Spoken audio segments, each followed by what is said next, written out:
অল্প বৃষ্টিতে আমাদের ক্যাম্পাসে জলাবদ্ধতা সৃষ্টি হয়ে যায়। তো আমরা অন্য সময় আমাদের ক্লাসে উপস্থিতি বেশি থাকলেও এই জলাবদ্ধতার কারণে আজকে আমাদের ক্লাসে 10-15 জন এসেছে, যেখানে উপস্থিতি প্রায় 100+ থাকে। আমাদের ক্লাসের স্টুডেন্টরা দাঁড়িয়েও ক্লাস করে।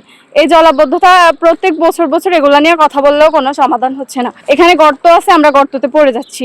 প্রতিনিয়ত আমরা নানান সমস্যার সম্মুখীন হচ্ছি, বাট আমরা কোনো স্থায়ী সমাধান পাচ্ছি না। তারা কিন্তু গাড়িতে করে অফিস পর্যন্ত চলে যাচ্ছে, কিন্তু আমরা কিন্তু হাঁটু পর্যন্ত উঠাইয়া তারপর হচ্ছে ভিজে ভিজে যাইতে হচ্ছে। কিন্তু তারপরে ওনারা এই জিনিসটা চোখে পড়তেছে না। কেন পড়তেছে না? কারণ ওনারা সুন্দরভাবে অফিস পর্যন্ত যাইতেছে।